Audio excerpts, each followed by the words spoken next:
way ereyada marka cunug uu dhahayay iyo wuxuu asaga ugu jawaabay maxaa nooga sheegi kartaa cunug aaba uu dhahay aaba ma ku ihi aabaha meesha ku jira raadsay dhaaf anagu ma dhalin uu dhahay markaas anu waxay arxan daradan iska dhaafay waa 4 sano jir u geeriyooday dhaawaca idin muuqda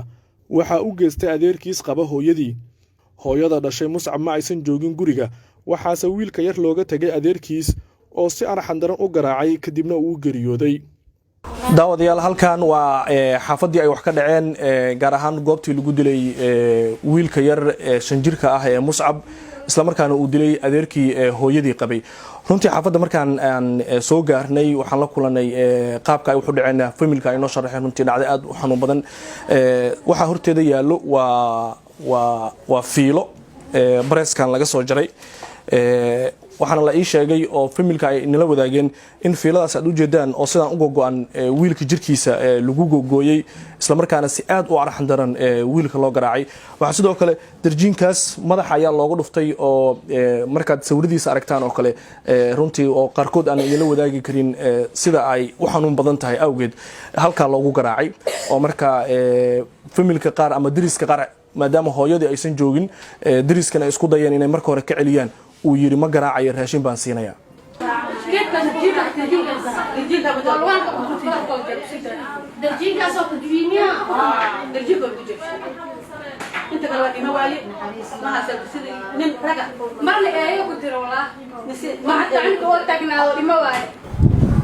daawadayaal waxaan la hadli doonaa qaar kamid ah qoyska oo faahfaahin naga siin doona sida wax u dhaceen laakiin maadaama familku inta badan markii wax dhacayeen aysan joogin waxaan rabnaa inaan dariska qoyskan aan wax ka weydiino bal wixii halkan ka dhacay si faahfaahin inooga siiso gabadhan ayaa kamid ahayd dadka joogay markay wax dhacayeen oo dariska walaal marka hore ku soo dhawow 5 Somali TV bal wax faahfaahin naga siisaa wixii aad adigu maqlaysay uga qaylinay waana garaacay markaas xitaa waxa u malayn inuu feera waxa ugu dhufanaa wuxuu gifay dhaan cunug dhar ma gashnayn gunaanad yaro maali oo gaduud oo gacmo dheera bisoo jaakad camal ugu jirtay markaas cunug markaas dhaay markaas waxa ay ilmaha san ha u dilin iska dhaaf isla ilaahay daata marka uu dhaafayna arka ee biya isla ilaahay daata iska dhaaf hayo waa iska dhaafa oo baastadana siina markaas waxba iga haleeyay waxba ma igu soo qaadin asigana waxba ma ii dhihnaan waa iska dhaqaaqay kadib way ereyada marka cunug uu dhahayay iyo wuxuu asaga ugu jawaabay maxaa nooga sheegi kartaa cunug aaba uu dhahay aaba ma ku ihi aabaha meesha ku jira raadsay dhaaf anagu ma dhalin uu dhahay markaas anu waxay arxan daradan iska dhaafay ilaahay iyo rasuulka kaleey salaatu salaam in ay ummadan yar oo loo naxariistay amreen dadka oo naxariistay iska dhaaf saqiir waa sibi waxanba ma ogeyn anagu markaas waa dilayaa ma bas dhahin waa iska baxna markaas farxiye abshir waxa ay habaryar u tahay wiilka geeriyooday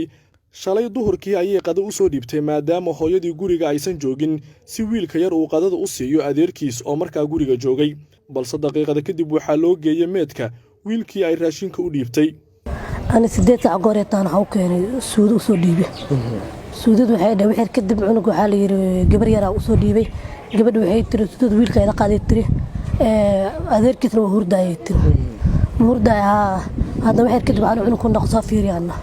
wixii too cunuga bisa garaac tiri haraba garaac tiri waxa ku garaacayaan wuxuu ku garaacayaan atii tiri badar waxay tiri cunug yiri iyo badar ma cunug ku garaacay ku garaacaya marka dane waxay tiri waxa kadib cunug adu waxa la keenay oo leemeed waa leeyahay waxa ku dhac cunug meetad waa fiicnaay waxa dhacay markaas waxay dhaheen cunugaas weydiiyay cunug wuxuu naqas ku kuciyo naqas ku kuciyo waxa kadib waxa arko yiri cunug yoo naf baxstal banaadir geeyo banaadir ka soo celiyo yiri guriga dhaqan cunug ku dhinto yiri banaadir ma geeyo marka inuu geeyo mashii karaan cunug marka lagu keenay marka soo aha muuqaalkiisa iyo jirkiisa muuqaalkiisa korkiisa meel la fiirshay ma balahayn